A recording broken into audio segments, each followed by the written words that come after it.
आजचा घटक आहे मिनिमम सपोर्ट प्राइस, किमान आधारभूत किंमत. बघा मित्रांनो, आता किमान आधारभूत किंमत म्हणजे काय? आपल्याकडे शेतीचे 2 हंगाम पडतात, एक खरीप हंगाम व रब्बी हंगाम. खरीप हंगाम नुकताच सुरू होणार आहे. आता केंद्र सरकारद्वारे हंगाम सुरू होण्यापूर्वी विविध पिकांसाठी एक किंमत जारी केली जाते. या किमतीपेक्षा कमी भावात त्या पिकाची खरेदी केली जात नाही.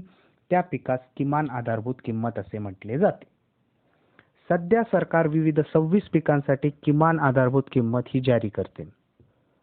आता ही 26 पिकं कोणती आहेत ज्याच्यासाठी शासन किमान आधारभूत किंमत जारी करते ते आपण पाहूयात. यामध्ये 7 धान्य पिकांचा समावेश आहे, 5 डाळींचा समावेश होतो, 8 तेलबिया आहेत, त्याबरोबर कॉटन, ताग, त्याच्यानंतर खोबरं, त्यानंतर कोणत्याही प्रकारे मोकळं न केलेलं नारळाचा समावेश त्यामध्ये होतो, ऊसाचा समावेश होतो. त्याचबरोबर नुकताच तंबाखूचा समावेश हा किमान आधारभूत किमतीच्या यादीमध्ये समाविष्ट करण्यात आलेला आहे. आता आपण बघूयात ही किमान आधारभूत किंमत जी जारी केली जाते त्याची शासनाला शिफारस कोण करतं, तर त्याची शासनास शिफारस करतं कृषी मूल्य व किमती आयोग. त्यानंतर कृषी मूल्य व किमती आयोगाने शिफारस केल्यानंतर या किमतींची निश्चिती करण्याचं काम करतं cabinet committee on economic affairs. आता ही किंमत निश्चित जी केली जाते ती केवळ शिफारसींच्या आधारे केली जात नाही किंवा या शिफारसी या कॅबिनेट कमिटी ऑन इकॉनॉमिक अफेअर्सवर कोणत्याही प्रकारे बंधनकारक नाहीत. त्यामध्ये कॅबिनेट कमिटी बदल करू शकते. या कॅबिनेट कमिटी ऑन इकॉनॉमिक अफेअर्सने किमती निश्चित केल्यानंतर किंमत जारी करण्याचं काम केलं जातं कृषी मंत्रालयाद्वारे. आता किमान आधारभूत किंमत जी निश्चित केली जाते ते निश्चित करताना कोणत्या गोष्टींचा आधार घेतला जातो त्या गोष्टी आहेत खालीलप्रमाणे 6. आता सगळ्यात पहिली गोष्ट जी आहे ती म्हणजे पिकाचं उत्पादन किती होतं व त्याची भारतामध्ये किंवा देशात आवश्यकता किती आहे या पहिल्या गोष्टीचा आधार घेतला जातो किंमत निश्चित करताना.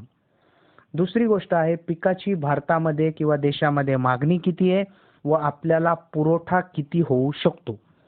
तिसरा घटक विचारात घेतला जातो तो म्हणजे भारतीय बाजारातील किमती व आंतरराष्ट्रीय बाजारातील त्याच पिकाच्या किमती किती आहेत यांची सांगड घालून किमान आधारभूत किंमत ही निश्चित केली जाते. चौथा घटक आहे पिकाच्या किमतीमध्ये समानता किती आहे. पाचवा घटक जो विचारात घेतला जातो तो म्हणजे व्यापार शर्ती. आता व्यापार शर्तीमध्ये वेगवेगळ्या गोष्टी येतात, जसे बाजारात माल आल्यानंतर आडत द्यावी लागते, त्यानंतर हमाली द्यावी लागते, नंतर वस्तू आपले पीक जे आहे त्या पिकाची एका जागेवरून दुसऱ्या जागी वाहतूक करावी लागते, पायाभूत सुविधांचा यामध्ये समावेश होतो. या सर्व गोष्टींचा व्यापार शर्तीमध्ये समावेश केला जातो.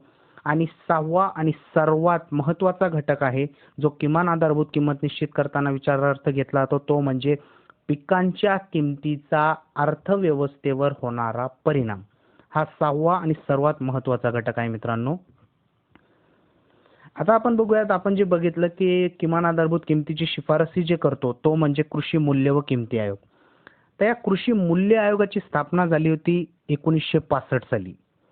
त्यानंतर 1985 साली त्याचं नामकरण करण्यात आलं कृषी मूल्य व किमती आयोग.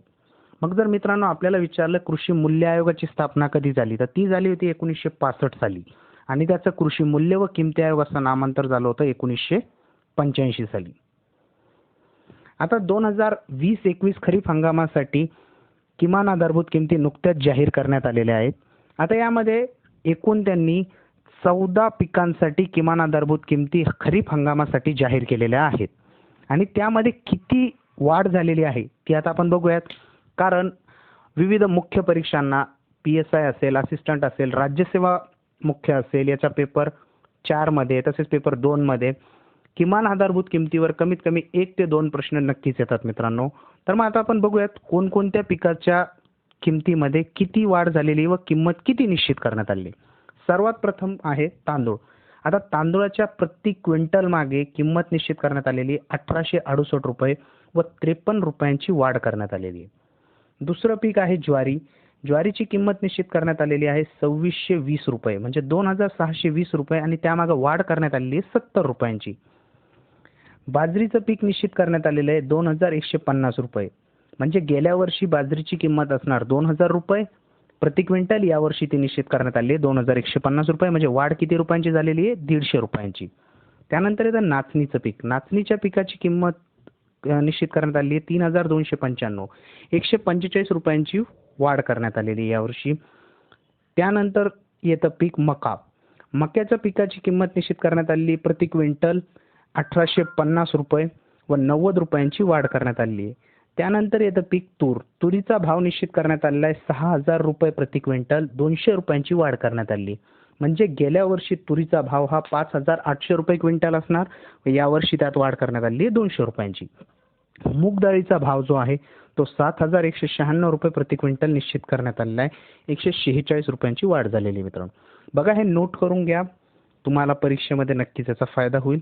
आता आपण बघूयात पुढच्या किमती. उडीद डाळीची किंमत निश्चित करण्यात आलेली आहे 6,000 रुपये प्रति क्विंटल, 300 रुपयांची यामध्ये वाढ करण्यात आलेली आहे. त्यानंतर आहे भुईमुगाचं पीक. 5,275 रुपये प्रति क्विंटल भुईमुगाचा भाव निश्चित करण्यात आलेला आहे, 185 रुपयांची वाढ करण्यात आली. त्यानंतर येतं सूर्यफुलाचं पीक. 5,885 रुपये भाव निश्चित करण्यात आलेला आहे व 235 रुपये ही त्यामध्ये यावर्षी वाढ करण्यात आलेली आहे. सोयाबीनच्या पिकाचा भाव 3,880 रुपये निश्चित करण्यात आले आहे प्रति क्विंटल, 170 रुपयांची वाढ करण्यात आली आहे. तिळाचे जे पीक आहे त्याचा भाव प्रति क्विंटल 6,885 निश्चित केलेला आहे, 370 रुपयांची वाढ करण्यात आली.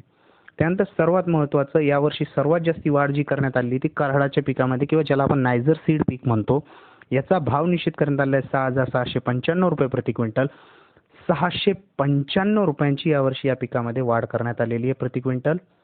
यावर प्रश्न येऊ शकतो मित्रांनो. त्यानंतर 14 नंबरचं पीक आहे कापूस. याचा भाव निश्चित करण्यात आला 5,515 रुपये प्रति क्विंटल, 260 रुपयांची वाढ करण्यात आलेली आहे मित्रांनो.